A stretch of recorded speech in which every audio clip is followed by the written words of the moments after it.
जी तो मेरे दोस्तों, कैसे हैं आप? आई होप सो कि आप सब के सब ठीक होंगे। हम इंसानों की ज़िंदगी में ना एक ऐसा लम्हा लाज़मी आता है, जिसमें हमें ये पता चलता है, आया कि हम ज़िंदगी में कामयाब होंगे या नहीं होंगे। ये जो लम्हा है ना, वो हर इंसान की ज़िंदगी में आता है और ये आके इस बात का फ़ैसला करता है कि आया कि वो इंसान ज़िंदगी में तरक्की करेगा या नहीं करेगा। मैं ना यहाँ पर आपको एक स्टोरी सुनाना चाहता हूँ, ताकि अगर आपकी ज़िंदगी में जब भी वो लम्हा आए, तो आपको कम से कम ये पता हो कि आपने उस लम्हे में किस तरह का जो है वो रिएक्ट करना है, आपने उस लम्हे में किस तरह का रिस्पॉन्स करना है, ताकि आप भी जो ज़िंदगी में है वो कामयाब हो सकें, आप भी ज़िंदगी में जो है वो तरक्की कर सकें। कहानी कुछ इस तरह है कि एक ना रनिंग का मुकाबला होता है, उसमें ना पूरी दुनिया के जो प्लेयर्स हैं ना, उन्होंने पार्टिसिपेट किया होता है। तो जब रेस जो है ना वो खत्म होने के करीब होती है ना, तो उसमें जो नंबर 1 प्लेयर चल रहा होता है ना, उसका वो होता है कीनिया का। आप ये कह रहे हैं कि उसका और फिनिशिंग लाइन का जो फासला है ना, वो बिल्कुल चंद फुट का ही रह जाता है और उसको लगता है कि वो जो रेस है ना, वो जीत चुका है। अब उसके बाद जो सेकंड नंबर प्लेयर होता है ना, वो स्पेन का रहने वाला होता है। वो भागते-भागते उसको ये रियलाइज़ होता है कि जो प्लेयर उससे आगे जा रहा है, यानी कि जो कीनिया का प्लेयर है, उसको शायद ये गलतफ़हमी हुई है कि वो जीत चुका है और वो वहीं से ना आवाज़ लगाता है कि तुम भागो, तुम दौड़ो, अभी जो फिनिशिंग लाइन है वो पूरी नहीं हुई, अभी तुमने फिनिशिंग लाइन को जो है वो क्रॉस नहीं किया। इसलिए वो उसको बोलता है कि अपनी जो रनिंग है उसको क्या करो, उसको कंटिन्यू रखो, उसको रोको मत। लेकिन यहाँ पर मसला ये होता है कि वो जो दूसरे नंबर वाला प्लेयर होता है, जो स्पेन का रहने वाला है, उसकी ज़ुबान और है और वो जो आगे भाग रहा है, जो फर्स्ट पे चल रहा होता है, वो क्योंकि कीनिया का रहने वाला होता है, तो जब वो उसको कहता है कि अभी फिनिशिंग लाइन जो है वो दूर है, अभी फिनिशिंग लाइन नहीं आई, तुम जो है अभी भागते रहो, उसको उसकी बात समझ नहीं आती। अब क्यों नहीं बात समझ आती? क्योंकि दोनों जो है वो डिफरेंट कंट्री का, दोनों के दरमियान जो है वो लैंग्वेज का बैरियर है, तो इसलिए दोनों को जो है वो एक-दूसरे की ज़ुबान जो है वो समझ नहीं आती। अब आप आपको भी इस बात का पता है कि जब रनिंग का जो है वो कॉम्पिटिशन हो रहा होता है, तो वो इतनी लंबी दौड़ होती है कि वो भाग-भाग कर जो एथलीट होते हैं, उनकी एनर्जी जो है वो बिल्कुल कम रह जाती है। तो यहाँ पर भी यही मोमेंट होता है, वो जो आगे जा रहा होता है उसको लगता है क्योंकि वो जीत चुका है, इसलिए वो अपनी रफ्तार को जो है वो एट द मोमेंट जाके जो है वो स्लो कर देता है। लेकिन जो स्पेन वाला प्लेयर होता है, उसको जब ये बात रियलाइज़ होती है, तो वो आवाज़ तो उसको लगाता है, लेकिन क्योंकि वो उसकी बात समझ ही नहीं पा रहा था, उसको उसकी ज़ुबान का पता ही नहीं होता, तो उसको समझ नहीं आ रही होती ये क्या कह रहा है और ना ही उसको उस तरह से वो बात जो है वो सुनता है। तो उस मोमेंट के ऊपर जो स्पेन का प्लेयर है ना, वो ज़रा तेज़ भागना शुरू करता है।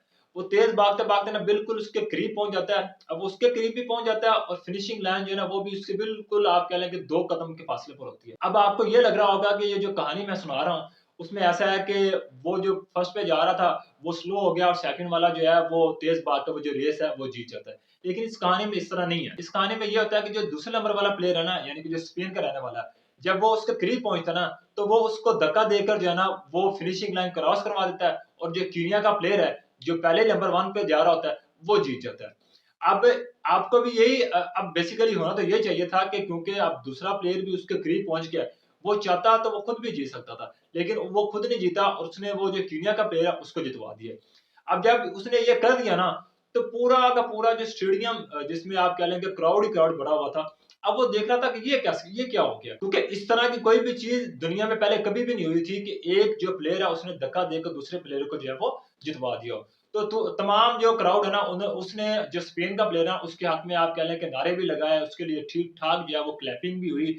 हर तरफ उसका ही नाम था। हालाँकि आप ये देख लें कि वो बेसिकली हारा है और हार के भी उसका इतना नाम हो गया, उसकी आप कह लें कि इतनी पॉपुलैरिटी होगी, हर हर जगह उसका जो है नाम जो है वो जितना भी क्राउड आ रहा वो ले रहा था।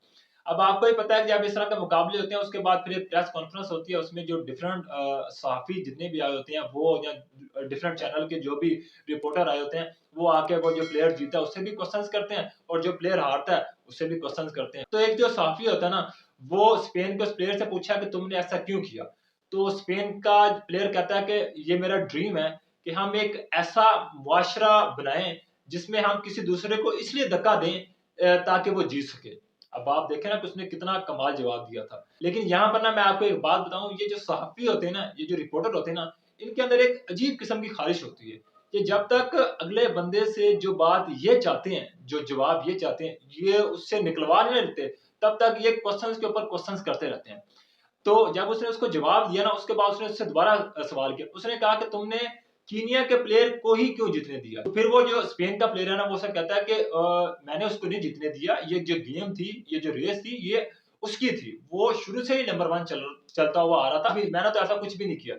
अब उसके ऊपर जैसे मैंने आपको कहा ना कि साफ़ी जो है ना वो उसके अंदर अजीब-सी ख़्वाहिश होती है। वो फिर सवाल के ऊपर सवाल ही करता है, वो तब तक करता रहता है जब तक उसको वो जवाब नहीं मिल जाता जो वो खुद चाहता होता है। तो फिर वो उससे एक और सवाल करता है। वो ये कहता है कि तुम खुद भी तो जीत सकते थे, तुम खुद क्यों नहीं जीते?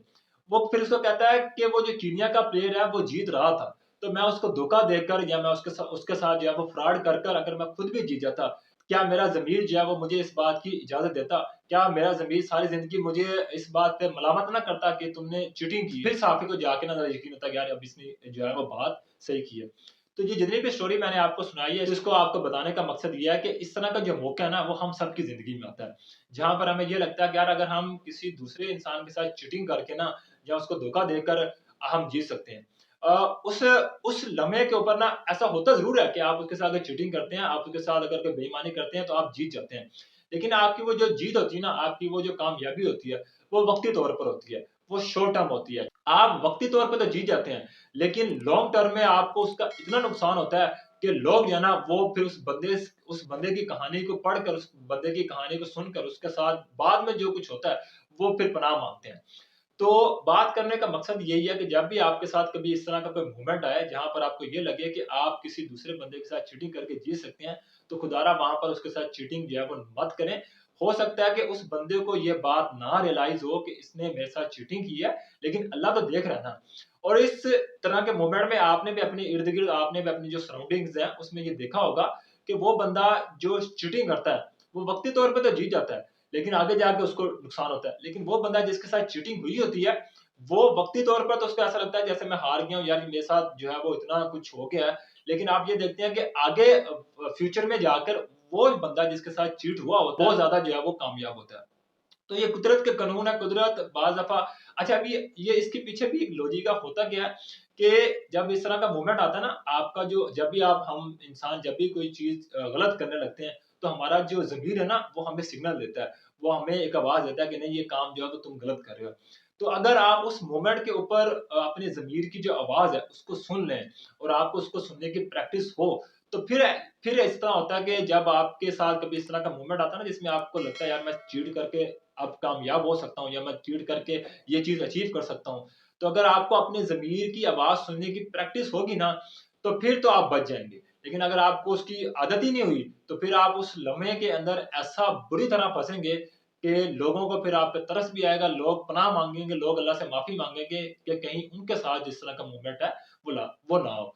तो यहाँ पर आपको सिर्फ़ एक बात यही बतानी थी, कभी भी खुदारा किसी को धोखा देने की कोशिश मत करें, कभी भी किसी के साथ चीट कर खुद को ये ना सोचें कि आप कामयाब हो जाएँगे, ज़िंदगी में आप कोई चीज़ जो है वो अचीव कर लेंगे। ऐसा कभी भी नहीं होता, वो वक़्ती तौर पर तो आपको चीज़ ज़रूर मिलती है, लेकिन बाद में जाकर आपको उसका इतना नुकसान होता है कि आप सारी ज़िंदगी जो है वो उससे निकल नहीं पाते, सारी ज़िंदगी आपके साथ जो उसके असरात जो हैं वो रहते हैं।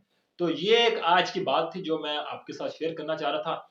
अगर आपको वीडियो अच्छी लगी हो तो लाइक लाज़मी कीजिएगा। इस तरह की अगर कोई सिचुएशन या कोई सिनेरियो या कोई स्टोरी अगर आपको पता है तो कमेंट सेक्शन के अंदर उसको लाज़मी बताइएगा और चैनल को जो है वो सब्सक्राइब करना मत भूलिएगा।